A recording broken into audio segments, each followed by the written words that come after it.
Hi, welcome to my channel. Telangana రాష్ట్రంలో రైతులు ఎంతగానో వెయిట్ చేస్తున్న రైతు భరోసా అమౌంట్ మీ ఖాతాల్లో ఎప్పుడు జమ చేయబడుతుంది? రైతు భరోసా ఎవరికి వస్తుంది, ఎవరికి రాదు?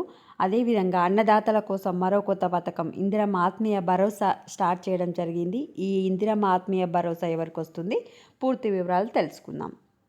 తెలంగాణ రాష్ట్రంలో రైతు భరోసా కింద ఎకరానికి 12,000 వ్యవసాయ యోగ్యమైన భూములన్నిటికీ అందిస్తారు. అంటే వ్యవసాయం చేసే వాళ్ళందరికీ ఎకరాకి 12,000 మాత్రమే ఇస్తారు. కాంగ్రెస్ అధికారంలోకి రాకముందు రైతు భరోసా ఎకరానికి 15,000 ఇస్తామని ప్రకటించింది. బట్ తెలంగాణ రాష్ట్ర ఆర్థిక పరిస్థితి బాగోలేనందున ఎకరానికి 12,000 ఇస్తామని ప్రకటించారు. సో జనవరి 26వ తారీఖు నుంచి మీ యొక్క రైతు భరోసా అమౌంట్ అనేది మీ ఖాతాలలో పడడం జరుగుతుంది. నెక్స్ట్, భూమి లేని వ్యవసాయ రైతు కుటుంబాలకు ఏటా 12,000 సహాయం.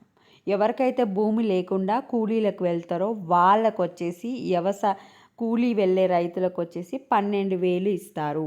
ఈ పథకం పేరే ఇందిరమ్మ ఆత్మీయ భరోసా. ఇందిరమ్మ ఆత్మీయ భరోసా పథకం కింద భూమి లేని వ్యవసాయ రైతులకు సంవత్సరానికి 12,000 ఇస్తారు.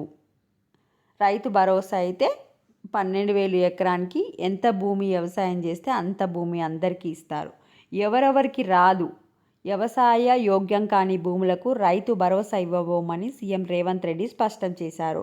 రాళ్ళు, రప్పలు, గుట్టలున్న భూములు, రోడ్లు, మైనింగ్ కింద పోయిన భూములు, నాలా కన్వర్షన్ కింద రియల్ ఎస్టేట్గా మారిన భూములకు, పరిశ్రమలు తీసుకున్న భూములకు, రైతుల నుంచి ప్రభుత్వం సేకరించిన భూములకు రైతు భరోసా వర్తింపజేయం. ఇందులో ఎలాంటి గందరగోళం లేదు.